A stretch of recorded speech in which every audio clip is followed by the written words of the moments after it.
정죄의식에서 벗어나는 방법. 의식이 없으면 믿음이 없습니다. 의식이 없으면 율법주의, 정죄의식이 지배하게 됩니다. 율법주의는 나의 의로운 행위로 의롭게 된다고 인식하는 것입니다. 이런 율법주의자들은 자신들이 율법을 잘 지킴으로써 의인이 되었다고 착각합니다. 그러면서 범법자들을 정죄하고 심판합니다. 만약 이들이 불의한 행동을 하게 된다면 이들도 자신의 정죄에서 헤어나지 못할 것입니다. 권력이 있는 자들은 법을 바꾸어 정죄감에서 벗어나려고 노력할 것입니다. 율법주의자들이 그들이 의로워서 율법을 가르치거나 주장하는 것이 아닙니다. 법 위에 세워진 자리 권력 때문에 권력을 유지하기 위해서 율법으로 사람들을 묶어 놓는 것입니다. 마태복음 23장 2절에서 7절. 율법학자들과 바리새파 사람들은 모세의 자리에 앉은 사람들이다. 그러므로 그들이 너희에게 말하는 것은 무엇이든지 다 행하고 지키라. 그러나 그들의 행실은 따르지 말아라. 그들은 말만 하고 행하지는 않는다. 그들은 지기 힘든 무거운 짐을 묶어서 남의 어깨에 지우지만 자기들은 그 짐을 나르는데 손가락 하나도 까딱하려고 하지 않는다. 그들이 하는 모든 일은 사람들에게 보이려고 하는 것이다. 그들은 병문곽을 크게 만들어서 차고 다니고 옷수를 길게 늘어뜨린다. 그리고 잔치에서는 윗자리에서, 회당에서는 높은 자리에 앉기를 좋아하며 장터에서 인사받기와 사람들에게 납비라고 불리는 것을 좋아한다. 율법에는 자유할 사람이 아무도 없습니다. 모두가 죄인이기 때문입니다. 그래서 율법주의자들은 그들의 율법에 의해 심판을 당하게 된다고 말합니다. 의식이 없으면 그 사람은 정죄의식이 그 사람의 사고방식이 되어 있을 것입니다. 정죄의식이 사고방식이 되어 있다면 그 사람은 하나님 앞에 떳떳이 설 수 없습니다. 하나님을 두려워하며 피하게 됩니다. 뿐만 아니라 하나님의 것인 천국과 은사와 은혜, 축복은 자신과 거리가 멀다고 생각합니다. 나 같은 죄인이 어떻게 천국에 갈 수 있느냐? 나 같은 죄인이 어떻게 하나님의 축복, 은혜를 받을 수 있느냐고 생각합니다.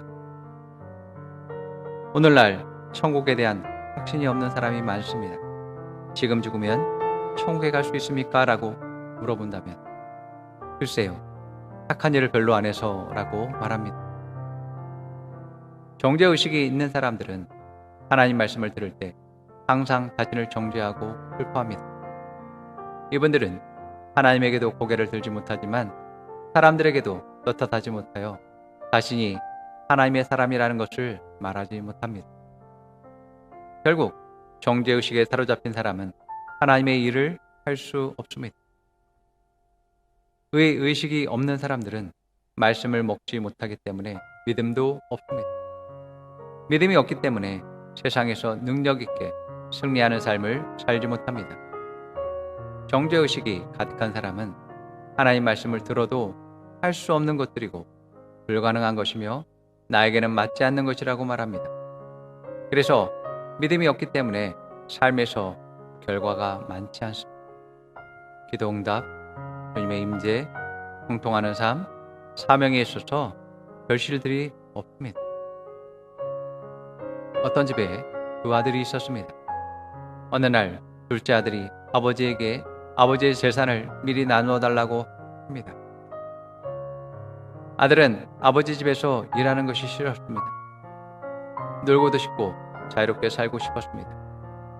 자신도 세상에 나가서 성공할 수 있을 것 같았습니다.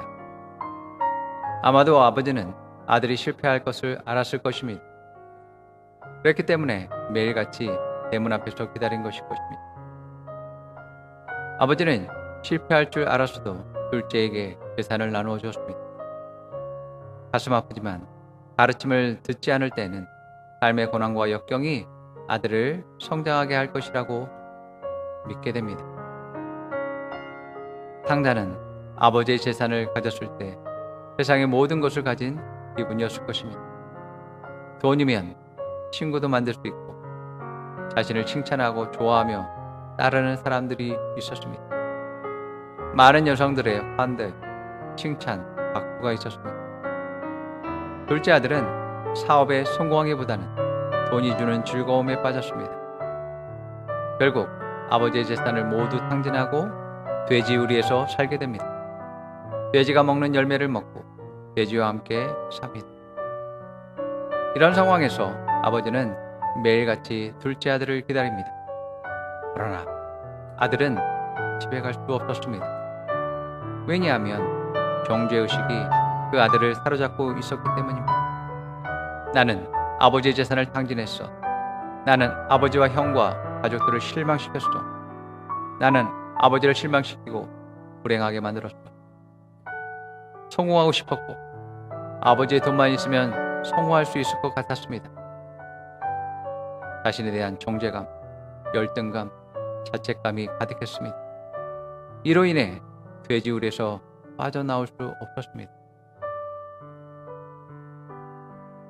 정죄의식, 돼지우리에서 벗어나는 방법은 첫째, 자신의 있는 그대로를 인정해야 합니다. 둘째, 좀 나아지려고 노력하지 마십시오. 약간의 유익은 있을지라도 돼지우리는 벗어나지 못합니다. 그동안 나아지려고 노력을 안 한 것이 아닙니다. 그리고 당장 벗어나서 어디로 갈 것이고 누가 받아주겠습니까? 어디서 무엇을 하겠습니까? 그 사람의 사고방식에서는 더 나은 것을 발견할 수 없습니다.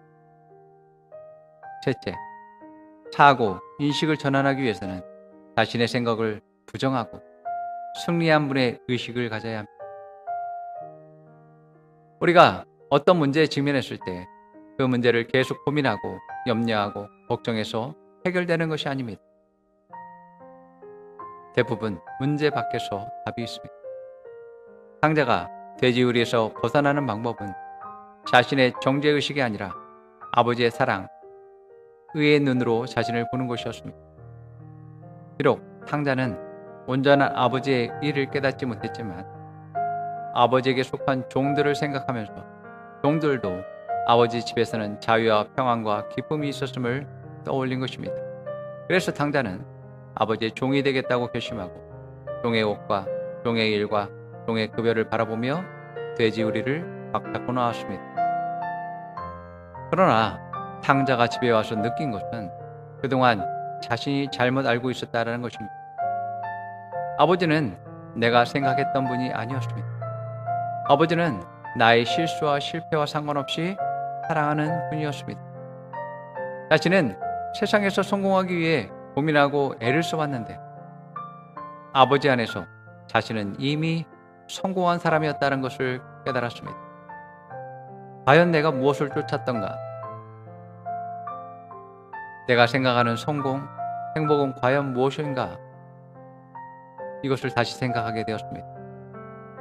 아버지 안에서 아버지의 뜻대로 살게 될 때 아버지의 것은 자신의 것이 될 뿐만 아니라 아버지의 성공 계획들로 인해서 성장하고 승리하고 성공하게 되는 것입니다. 넷째, 탕자가 정죄의식에서 벗어나는 방법은 아버지를 생각하는 것에서 출발했습니다. 자신의 문제, 어려움, 돼지우리가 아니라 아버지의 집, 아버지의 종들, 아버지 집의 부유함, 아버지 집의 평안함, 기쁨을 생각했습니다. 그때 소망이 생겼습니다. 아버지 집으로 가야겠다고 결심했습니다. 이제 갈 곳이 생겼습니다. 돼지우리를 떠날 이유와 목적이 생겼습니다. 있을 곳이 생겼고 살 길이 생겼습니다. 탕자는 아버지를 생각함으로 자신의 문제, 어려움, 사고방식에서 벗어날 수 있었습니다. 돼지우리에서 벗어나는 것은 내 방식이 아니라 하나님의 사고방식으로 생각하는 것입니다. 하나님의 사랑, 그의 의식, 믿음들을 자신의 것으로 만들어야 합니다. 그럴 때 변화가 일어납니다. 그럴 때 성장하게 되고 성공한 인생이 되는 것입니다. 하나님 말씀으로 생각할 때 의식의 변화, 말의 변화, 행동의 변화, 삶의 변화가 일어납니다. 탕자는 그래도 성공한 사람이었습니다. 결국 아버지께로 돌아갔고 다시 회복하였고 아버지의 성공 계획 속에서 성장하고 발전했습니다.